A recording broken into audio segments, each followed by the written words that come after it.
تم اب دیکھتے رہو کہ ان کا انجام کیا ہوتا ہے۔ ان کی سختیوں پر صبر کرو۔ ان سے کہہ دو کہ پانی پر ایک دن ان کا اختیار ہوگا اور ایک دن اس اونٹنی کا۔ خبردار کوئی زیادتی نہ کرے اور اس اونٹنی کو پانی پینے سے نہ روکے۔ سورۃ الشمس میں اللہ تعالیٰ فرماتے ہیں کہ ان سے اللہ کے رسول نے فرما دیا تھا کہ اللہ کی اونٹنی کی اور اس کے پانی پینے کی باری کی حفاظت کرو، یعنی اسے نہ تو پانی پینے سے روکو اور نہ ہی اسے کوئی تکلیف پہنچاؤ۔ اس معجزے کو دیکھ کر لوگ دو گروہوں میں بٹ گئے۔ بہت کم لوگوں نے صالح علیہ السلام کی پیروی کی، ان پر ایمان لائے، جبکہ اکثر لوگ پھر بھی اپنے کفر پر ڈٹے رہے۔ اللہ تعالیٰ فرماتے ہیں ان لوگوں نے خود معجزے کا مطالبہ کیا تھا، لیکن اس کو اپنی آنکھوں سے دیکھنے کے باوجود ظلم پر اڑے رہے اور کفر پر اصرار کرتے رہے۔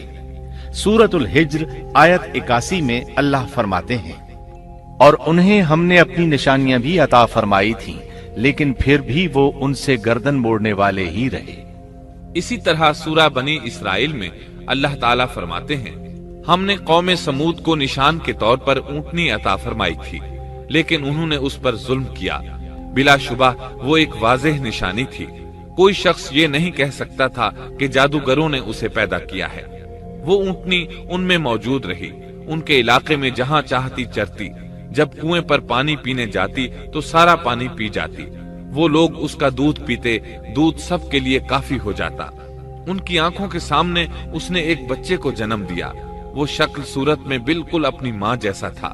لوگ اسے دیکھ کر تعجب کرتے، بچہ اونٹنی کے ساتھ رہتا، یہ ایک واضح نشانی تھی، اس پر جادو کا گمان کیا ہی نہیں جا سکتا تھا۔ وہ اونٹنی ایک عرصے تک ان لوگوں میں رہی۔ اللہ فرماتے ہیں ہم نے قوم سمود کو بطور نشان کے ایک اونٹنی دی تھی، لیکن انہوں نے اس پر ظلم کیا۔ حالانکہ یہ نشانیاں ہم لوگوں کو ڈرانے کے لیے ہی بھیجتے ہیں۔ وہ لوگ اس اونٹنی کو دیکھ کر متعجب ضرور ہوئے، لیکن ایمان پھر بھی بہت کم لوگ لائے، حالانکہ اس نشانی کے بعد انہیں چاہیے تھا ایمان لے آئیں۔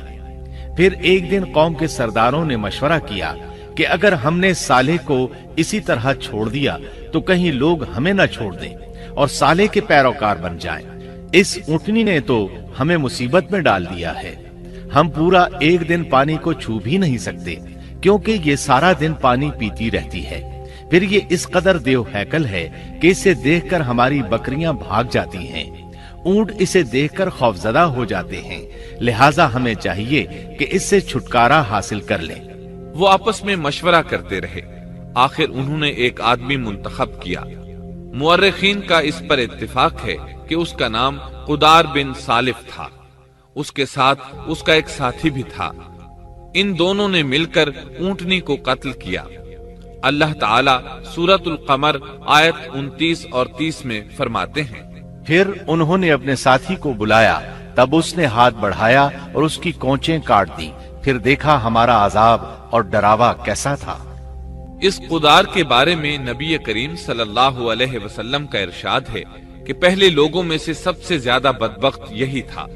اللہ تعالیٰ نے قرآن مجید میں اس کا ذکر یوں فرمایا ہے فَنَادَوْا صَاحِبَهُمْ، پھر انہوں نے اپنے ساتھی کو پکارا۔ سورۃ الشمس میں اللہ فرماتے ہیں اِذِ انبَعَثَ أَشْقَاهَا، جب ان میں بڑا بدبخت شخص اٹھ کھڑا ہوا۔ یہ بدبخت قدار اٹھا، اپنے ساتھی کو ساتھ لیا اور اونٹنی کو قتل کرنے کے لیے تیار ہو گئے۔ آپس میں مشورہ ہوا کہ یہ نہ کہا جائے ہم نے اسے قتل کیا ہے۔ اس طرح باقی لوگوں نے بھی ان سے اتفاق کیا۔